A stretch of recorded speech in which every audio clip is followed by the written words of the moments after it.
So, in terms of multilateral trade, what we're talking about is ASEAN, Australian, New Zealand Free Trade Agreement, AANZ FTA. It is a multilateral trade agreement. Many states. Which states? Australia, New Zealand, and the 10 ASEAN states. So it's trying to improve trade relations within those states that have signed up. And it has entered into force.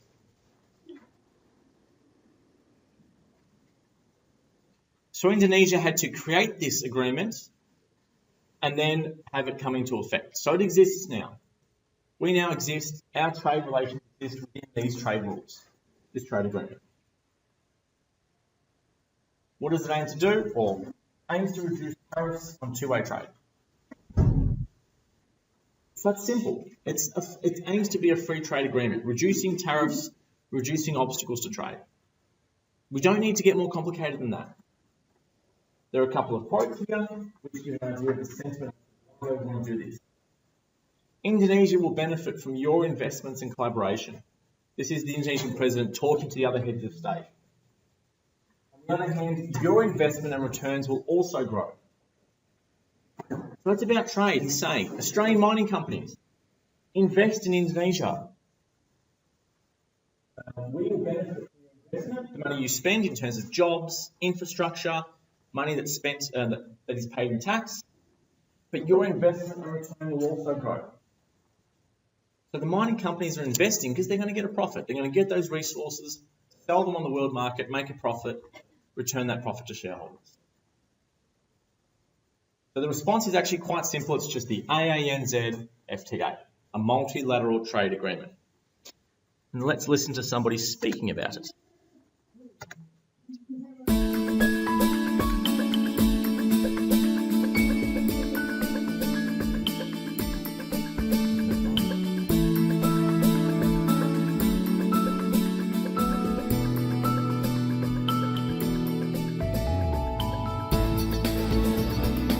This is essentially the Pacific century, and what that means is that ASEAN and Australia and New Zealand have a huge possibility to build on the existing trading relationship. I think if we look at current trends, the rate of growth of trade is such that we could have something like $150 billion to $200 billion worth of trade between Australia, New Zealand and ASEAN, and that's up from 90 odd billion today. Now that may be a bit of blue sky thinking, but I think we have to think about this, in terms of a decade. Where the interesting trend shifts are starting to occur is in some of the more emerging sectors, so particularly in areas like clean energy, financial services, professional services, health and well-being and such. And of course that's because it's manifesting the shift that's happening in the region. It's now a population of some 600 million in ASEAN. By definition, because it's growing, that means that it's a younger population, and indeed therefore you're getting a stronger middle class coming through as middle to upper purchasing power as well. That manifests back to the sort of thirst for the sorts of goods and services that we have to offer. There's no question that services productivity is now becoming and being recognised as being vitally important for ASEAN countries. And that means opening it up, that means bringing in foreign skills, that means bringing in foreign investment in services. So all of those things say, yes, there are huge opportunities for Australia as ASEAN matures and as they get a middle class that really demands high quality services. With ANZFTA, government has done its part. It's negotiated what is a pretty good agreement by all accounts, and it's got all of ASEAN into the mix. Now it's up to business to actually look at these agreements, factor it into their business strategy, and take advantage of the incentives that this investment agreement provides. What did Mr. Abbott announce over the school holidays whilst he was overseas?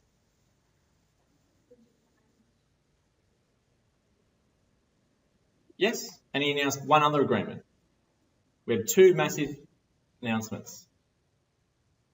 Japan? No, they didn't quite get China. They had negotiations. South Korea. So we announced a free trade agreement with Japan and a free trade agreement with South Korea. and everybody celebrated about how good it was. This one in this region is about 12 different states, the 10 ASEAN states and Australia and New Zealand. But this is huge. Bit by bit, it's about reducing tariffs on trade. That's an action taken by Indonesia. They were involved in creating it. They've ratified it. They now follow it. How effective has it been? This is an amazing stat. And I'm going to give it some meaning in a second by comparing it to Europe.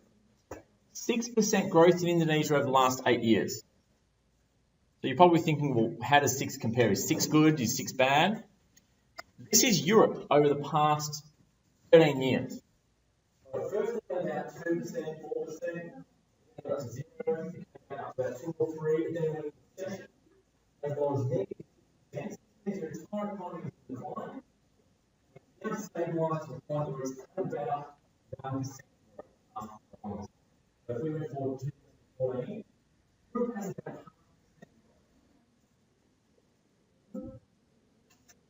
a shocking situation to be in. That's the EU. Indonesia, last 8 years, an average of 6% growth. It's phenomenal. China's down to about low 7%. So India, China, Indonesia, they're the growth states on earth. And you can say that's a sign of the effectiveness of these kind of agreements. It's only because they can trade freely that this kind of growth is possible. So if you're going to remember one stat only for trade, 6% growth. Here's a graph that captures the GDP growth year on year. This is in 2004. The European was the reverse, it goes down. Producing less and less. Indonesia is going up and up. Sorry? High economic growth.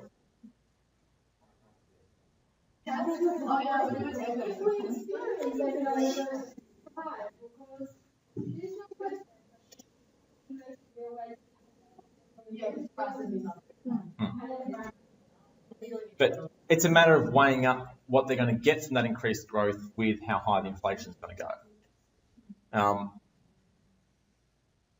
You're talking about a population, most of whom lived in poverty before this growth took place. So we're talking about people who used to get a couple of dollars a day for work, now they're getting $5 or $6 a day. So their income has doubled or trebled. And at the same time, the price of goods has gone down because of free trade, not up. So goods are getting cheaper, trade is allowing food to get cheaper, and their incomes are going up. So free trade has been really good to Indonesia. 6%. You're going to remember a stat, 6% growth. Another way in which it has been successful. Here's a little equation I put at the top. Increased trade equals an improved GDP. GDP is gross domestic product, equals increased military spending. The more money your country has, the more money you can spend on your military. And is there a better way to preserve your sovereignty than the military? And this is a graph I found online. This has all of the ASEAN states, their GDP in blue, and the amount they're spending on their military in red. And you can see the correlation. The more money they have in their economy, the more they can spend on their military. So trade is good. You can understand why states want to keep increasing and pursuing free trade agreements. So they're the good parts, the reasons that the ANZ FTA has been effective. However, we also want to talk about how it's been ineffective. The limitations of trade.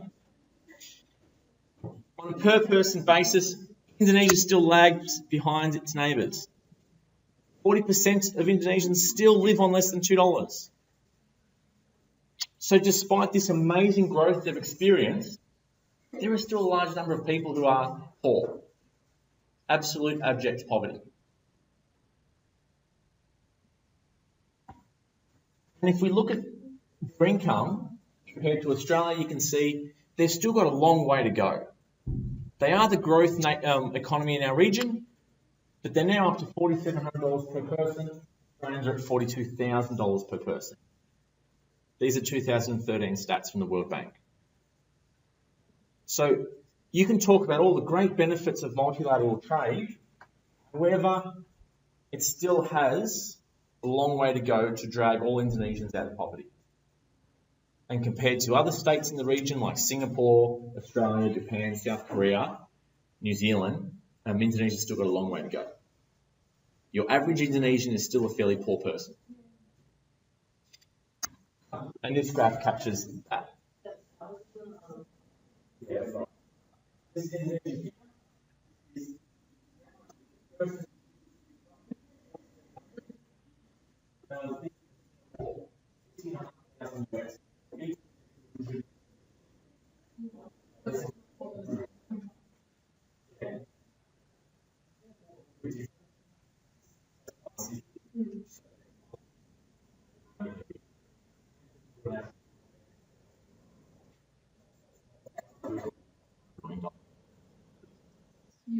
They don't have infrastructure.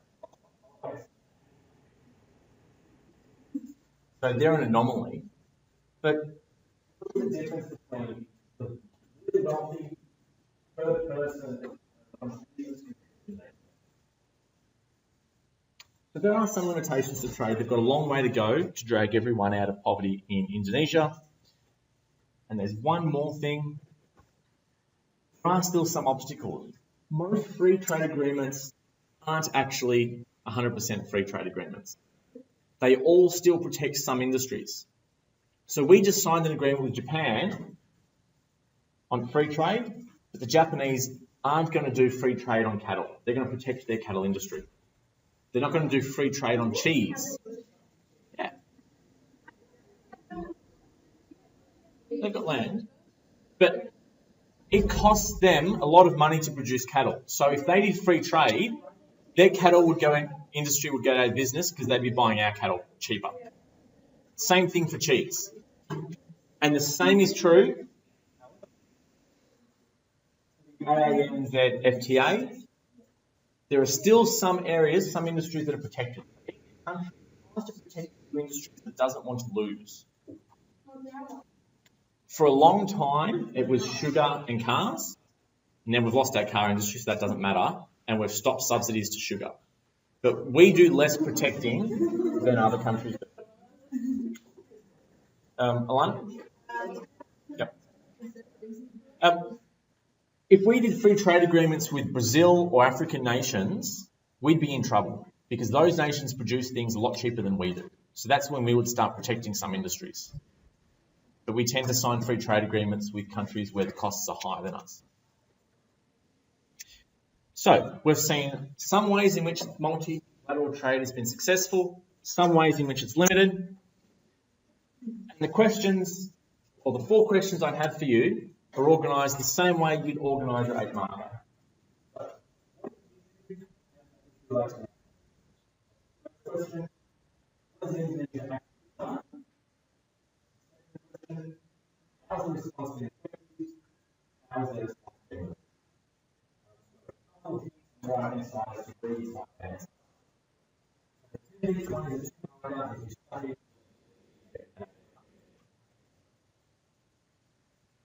We're practicing these because on last year's exam, this 8 marker averaged 4.7 for the state. So this is a way to separate yourself. The state as a whole doesn't answer one question very well. They lose lots of marks. So this is why we're doing these kind of longer ones, but it's not really one long intimidating question. What's the issue? What do they do? How can you handle it? So can you do those 4 questions? Use the PowerPoint. Use this article. Give you about 15 or 20 minutes maybe. And then we'll listen to each of those 4 parts and we'll stick them together.